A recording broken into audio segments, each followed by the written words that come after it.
urge, les militaires syriens ont abattu 3 drones des radicaux à Hama, détenus sans motif spécifique, 100e jour derrière les barreaux pour Kirill Vitchinski. Déjà 100 jours ont passé depuis l'arrestation en Ukraine du journaliste Kirill Vitchinski. La Fédération nationale des journalistes du Brésil a déclaré à Sputnik que son cas était un cas d'école d'une détention de nature politique, et souligné que la liberté de la presse devait être garantie, même dans les pays où il existe des conflits politiques. Ce 24 août, 100 jours se sont désormais écoulés depuis l'arrestation du rédacteur en chef de l'agence RIA Novosti Ukraine, Kirill Vitchinski. Dans une interview à Sputnik, la présidente de la Fédération nationale des journalistes du Brésil, FENAJ, Maria José Braga, a commenté le cas de son arrestation. La Fédération nationale des journalistes estime que la liberté d'expression et la liberté de la presse doivent être garanties dans tous les pays du monde et même dans les pays où il existe des conflits politiques. Le cas de l'arrestation de Kirill Vitchinski est un cas d'école d'une détention de nature politique. Il a été détenu sans motif spécifique, d'abord pour 60 jours en détention préventive, puis ce délai a été prolongé et demain, cela fera désormais 100 jours depuis son arrestation, a déclaré la présidente.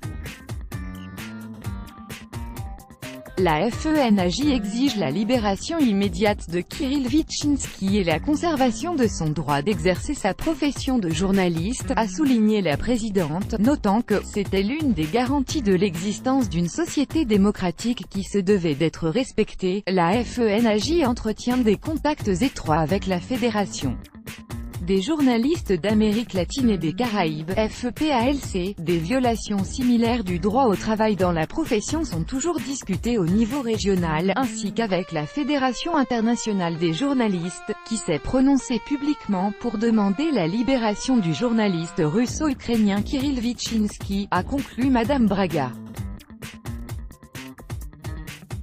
Le 15 mai, plusieurs agents du service de sécurité d'Ukraine, SBU, avaient fait irruption dans les locaux abritant l'agence de presse russe RIA Novosti Ukraine à Kiev.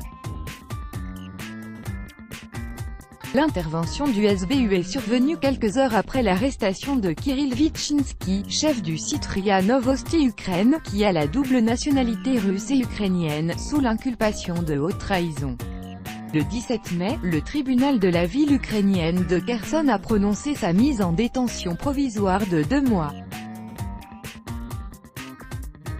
Le 18 mai, des dizaines de personnes, dont le directeur général de l'agence d'information internationale Rossiya Segodnia Dimitri Kiselev, la rédactrice en chef de Sputnik et de RT Margarita Simonian, ainsi que des journalistes russes et des sympathisants, se sont rassemblés devant l'ambassade d'Ukraine à Moscou pour soutenir Kirill Vitchinski.